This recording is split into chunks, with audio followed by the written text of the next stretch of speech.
నమస్తే welcome to our channel నేను సిరి తెలంగాణలో మాజీ సీఎస్ సోమేష్ కుమార్ మీద సోమేష్ కుమార్ అక్రమ ఆస్తులు ఒక్కొక్కటిగా బయటపడుతున్నాయని తెలుస్తుంది. ఇంతకు ముందు కూడా ఈ 10 ఏళ్లలో వీళ్ళు ఎంత అక్రమ ఆస్తులు అంత కూడబెట్టుకున్నారు.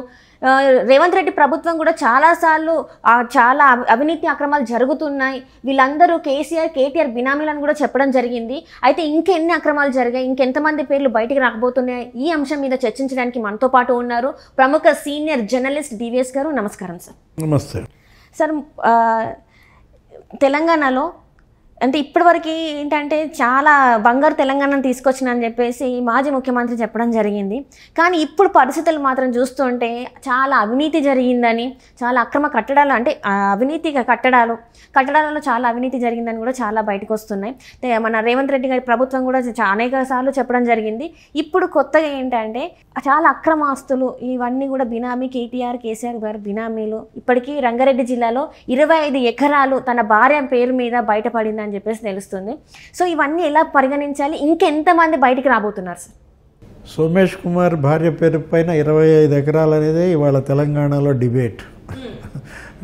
అంటే మాజీ సీఎస్ ఇంత పెద్ద ఎత్తున భూముల కొనుగోళ్ళు అనేది ఆయన ఏం చెప్తారు, తనకెక్కడో ఐఏఎస్ తన భార్య అందరూ కలిపి సంపాదించుకున్నది ఏదో మాకు ఉన్న స్థలం అమ్ముకుని సిటీలో అక్కడెప్పుడో 6 ఏళ్ల క్రితమే కొన్నాం, 2018లోనే ఎప్పుడో కొన్నామనో ఏదో చెప్తున్నారు 6 ఎకరాలు.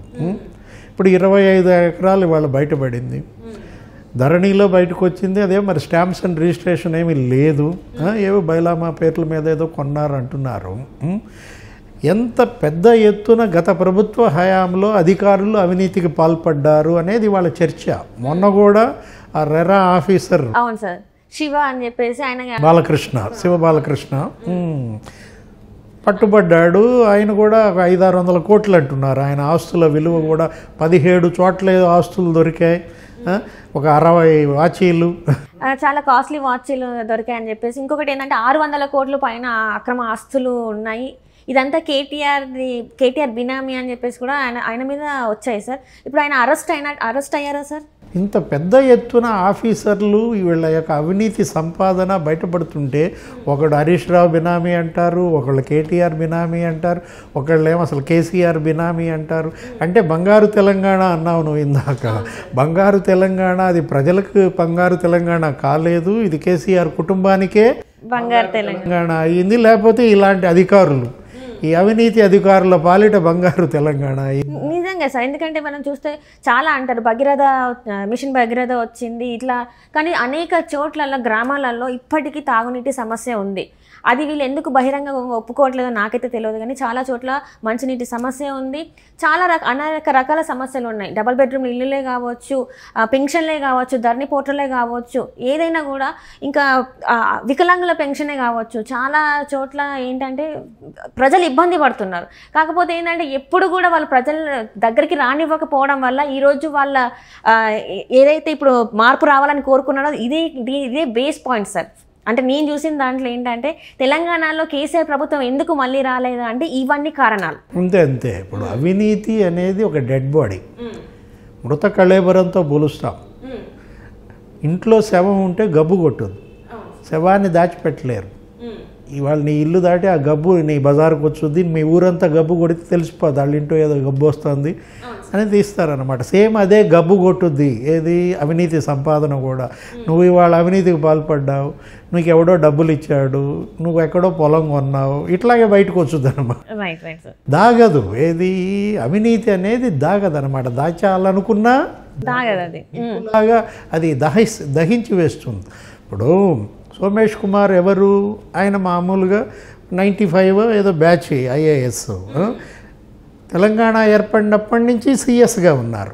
కేసీఆర్ ఏరుకుపరి తెచ్చుకున్నారు. ఆయన ఏంటి ఆంధ్రప్రదేశ్ క్యాడర్.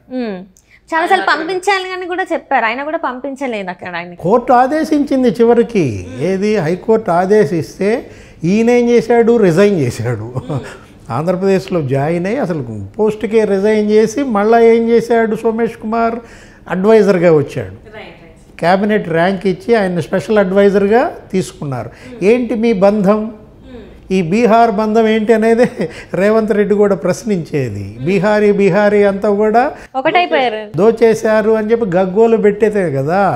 రేవంత్ రెడ్డి ప్రచారంలో అతను తిరిగినటువంటి ప్రతి చోట కూడా అవినీతినే టార్గెట్ చేశారు. బీజేపీ బీఆర్ఎస్ అవినీతినే బయటపెట్టింది, కాంగ్రెస్ బీఆర్ఎస్ అవినీతిపైనే ధ్వజమెత్తింది. ప్రజలందరికీ ముందు ఇవాళ అవినీతి పార్టీ బీఆర్ఎస్ అనే ముద్ర పడిపోయింది. ఒకవైపు ఢిల్లీ లిక్కర్ స్కామ్లో కవిత పేరు పీకల్లోతు కూరుకుపోయింది. ఆమెకు ఈడీ నోటీసులు కూడా పంపింది మళ్ళీ ఎంక్వైరీకి రమ్మని. ఏదో సుప్రీంకోర్టు ఏదో ఆదేశాలు చూపించి అవాయిడ్ చేశారు. అంటే ఇప్పుడు వరుసపెట్టి విచారణలకు ఆదేశిస్తున్నారు. కాళేశ్వరం పైన సిట్టింగ్ జడ్జితో ఎంక్వైరీకి అని చెప్పి ఆదేశాలు ఇస్తున్నారు. లక్షల కోట్లతో నిర్మించిన ఒక ప్రాజెక్ట్ ఇప్పుడు కృంగిపోయి ఉంది. రేపటి రోజున ఒక ఎకరం భూమికి నీళ్లు సాగునీటి ఇస్తుందా లేదా అనేది కూడా ఒక డైలమాలో పడిపోయింది. ధరణి అక్రమాలపైన ఇప్పుడు మళ్ళీ రేపు జరుగుతోంది విచారణలో. ఇప్పుడు ధరణి అక్రమాలపైన విచారణ బయటపడితే ఈ భూముల భాగవతం అంతా బయటకు వస్తే ఇవన్నీ బయటకు వస్తాయి. సోమేష్ కుమార్ గారు 25 ఎకరాలు కొనాలనుకుంటే వాళ్ళ ఊళ్ళో కొనుక్కోవాలి, ఎక్కడ బీహార్లో కొనుక్కోవాలి. ఆయన ఇక్కడే కొనుక్కోవటం, అది కూడా ఇప్పుడు కాదు, నేను మా ఆవిడ మేమిద్దరం కలిసి కష్టపడి సంపాదించుకున్నామంటే జనం నమ్ముతారా? పిల్లి పాలు తాగతూ కళ్ళు మూసుకుంటే ఎవరు నమ్ముతారు?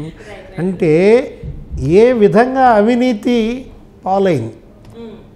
తెలంగాణ నీళ్లు నిధులు నియామకాల కోసం పాటుబడి కృషి చేసి ప్రాణాలు త్యాగాలు చేసి తెచ్చుకున్న తెలంగాణ ఎలా అవినీతి, భూ కబ్జాలు, సెటిల్మెంట్లు, లిక్కర్ స్కాముల పాలైందనేది ఇవాళ చర్చనీయాంశం.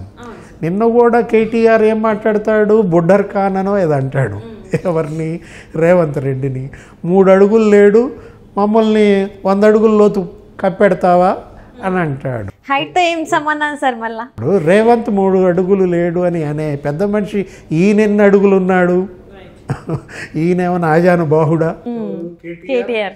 అది ప్రశ్న వచ్చేస్తుంది కదా. ఇలాంటి మాటల వల్ల ఏం ప్రయోజనం? ఇంకా ప్రజలలో వ్యతిరేకతనే పెరుగుతూ ఉంటుంది. రేవంత్ రెడ్డిని మీరు ఎంత తిడితే అతనికి అంత ఇమేజ్ పెరుగుద్ది. మీరు విధానపరమైన విమర్శలు చేయండి, అంతే తప్ప 100 కిలోమీటర్ల స్పీడ్తో కారు దూసుకుపోద్దంటారు. మంచిదే, క్యాడర్లో మొరాలిటీ బిల్డప్ చేయటం మంచిదే. మీరు మీ కార్యకర్తల్లో నాయకుల్లో నైతిక సామర్థ్యం ధైర్యం పెంచటం మంచిదే. కానీ ఈ తిట్ల వల్ల ఈ శాపనార్థాల వల్ల ఉట్టి తెగి కింద పడదు కదా. మీరేం అధికారంలోకి రాలేరు కదా. రేవంత్ రెడ్డి ఏమి వాళ్ళ ప్రతిపక్షం కాలేదు కదా. ఆల్రెడీ బీఆర్ఎస్ ఖాళీ అయిపోతుంది. మొన్న 4 వెళ్ళి రేవంత్ రెడ్డిని కలిశారు. సునీతారెడ్డి, మహిపాల్ రెడ్డి, మాణిక్రావు, వీళ్ళందా కూడా. మల్లారెడ్డి పేరు కూడా వినిపిస్తుంది కదా. నిన్న ఇంకొక ఆయన వెళ్ళి కలిశాడు. ఎవరు? ప్రకాష్ గౌడ్, రాజేంద్ర నగర్ ఎమ్మెల్యే వెళ్ళి. అయితే కలిసిన వాళ్ళంతా చెప్తారు ఏమని, మర్యాదపూర్వకంగానే కలిసి నియోజకవర్గ అభివృద్ధి కోసం కలిసామని. ఆల్రెడీ వాళ్ళంతా కండువాలు కప్పుకున్నట్టే ప్రజల దృష్టిలో ఉంది. కాకపోతే పార్లమెంట్ ఎన్నికల దాకా ఆగుతారు. పార్లమెంట్ ఎన్నికలైన తర్వాత బీఆర్ఎస్ ఖాళీ. అయితే ఇప్పుడు సార్, ఇప్పుడు అంటే ఇప్పుడు ఇవన్నీ బయటపడితే కేటీఆర్ కేసీఆర్ పరిస్థితి ఏంటి సార్? అంటే అరెస్ట్ అయ్యే అవకాశాలు ఉన్నాయా, లేకపోతే ఇది ఇట్లానే కొనసాగుతూనే ఉంటుందా సార్? అవినీతి అనేది వీళ్ళు నిజంగా అవినీతి పాల్పడితే అది వెంటబడి తరుముద్ది. తప్పించుకోవటం ఎవరి తరం కూడా కాదు. జగన్మోహన్ రెడ్డి పరిస్థితి ఏమైంది?